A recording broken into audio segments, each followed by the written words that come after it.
Hello everyone. आज हम एक बहुत ही खूबसूरत जापानी कॉन्सेप्ट को समझने वाले हैं जिसका नाम है इकिगाई। ये एक ऐसी जिंदगी जीने का राज है जो ना सिर्फ लंबी हो बल्कि खुशहाल और मकसद से भरी हो।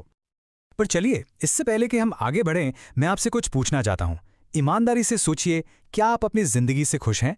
क्या हर सुबह जब आप उठते हैं तो एक नए दिन के लिए एक्साइटमेंट महसूस करते हैं? जरा एक पल के लिए इस पर गौर कीजिए। तो ये इकिगाई है क्या? सीधे शब्दों में कहें तो इसका मतलब है आपके होने की वजह या अ रीजन फॉर बीइंग। ये असल में 4 बहुत जरूरी सवालों के जवाब जहां मिलते हैं वो जगह है। आज हम इसी फ्रेमवर्क को तोड़कर समझेंगे और देखेंगे कि आप अपना इकिगाई कैसे ढूंढ सकते हैं। तो चलिए एक एक करके इन चारों हिस्सों को समझते हैं जो मिलकर इकिगाई की नींव रखते हैं। पहला सर्कल है what I love to do.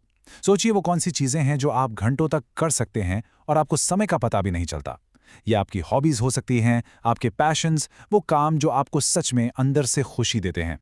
अब दूसरा circle where I perform at my best. ये उन चीजों के बारे में है जिनमें आप माहिर हैं। आपकी नेचुरल टैलेंट्स क्या हैं? वो कौन से काम हैं जो आपको दूसरों से आसान लगते हैं? आपकी स्किल्स और स्ट्रेंथ्स। तीसरा सर्कल है how can I help the world. ये सवाल हमें हमारे मकसद से जोड़ता है।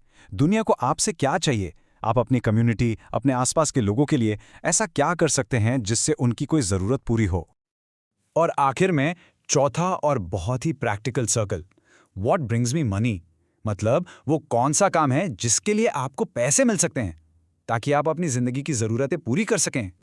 ओके, तो अब तक हमने चारों सर्कल्स को अलग अलग समझा, पर असली जादू तो तब होता है जब ये आपस में मिलते हैं। चलिए देखते हैं कैसे।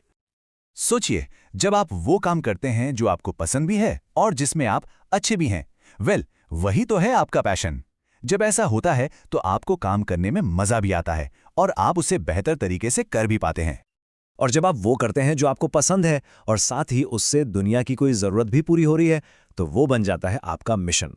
ये आपको एक गहरी खुशी और सेटिस्फैक्शन का एहसास देता है। अब अगर आप किसी काम में बहुत अच्छे हैं और उसके लिए आपको पैसे भी मिल रहे हैं तो वो क्या हुआ? बिल्कुल सही, वो है आपका प्रोफेशन। ये आपको फाइनेंशियल स्टेबिलिटी और फ्रीडम देता है। और फाइनली जब आप उस काम के लिए पैसे कमाते हैं जिसकी दुनिया को जरूरत है तो उसे कहते हैं वोकेशन। ये आपको एक सेंस ऑफ पर्पस देता है ना, कि आप जो कर रहे हैं वो मीनिंगफुल है। तो अब आता है सबसे बड़ा सवाल, इन सब के बीच में क्या है? उस सेंटर पॉइंट पे क्या है जहां ये सब कुछ, ये चारों चीजें एक साथ आ जाती हैं? जी हाँ, बिल्कुल बीच में, जहां आपका पैशन, मिशन, वोकेशन और प्रोफेशन मिलते हैं। बस वही है आपका इकिगाई, आपकी सुबह बिस्तर से उठने की असली वजह, आपका सच्चा मकसद।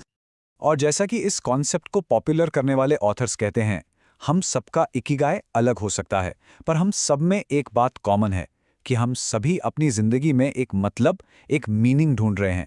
ये सफर हर किसी के लिए पर्सनल है, पर इसकी तलाश यूनिवर्सल है। अच्छा, तो अपना इकिगाई ढूंढना एक हिस्सा है, पर कहानी यहीं खत्म नहीं होती। आपको एक ऐसी लाइफ भी जीनी होगी जो इसे सपोर्ट करे। तो चलिए अब कुछ प्रैक्टिकल आदतों की बात करते हैं जो एक लंबी और पर्पसफुल लाइफ के लिए जरूरी हैं। सबसे पहले स्टे एक्टिव, सिर्फ बॉडी के लिए नहीं, एक शांत दिमाग के लिए भी। दूसरा, अवॉइड ओवर ईटिंग। जापानी लोग कहते हैं 80% पेट भर जाने पर रुक जाओ। फिर गेट रिड ऑफ स्ट्रेस।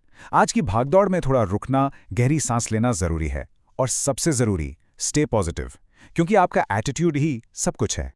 तो ये सब जानने के बाद अब मैं ये सवाल फिर से आपसे पूछता हूं, आपका इकिगाई क्या है? जरा सोचिए, वो क्या चीज है जो आपको सुबह उठने के लिए इंस्पायर करती है,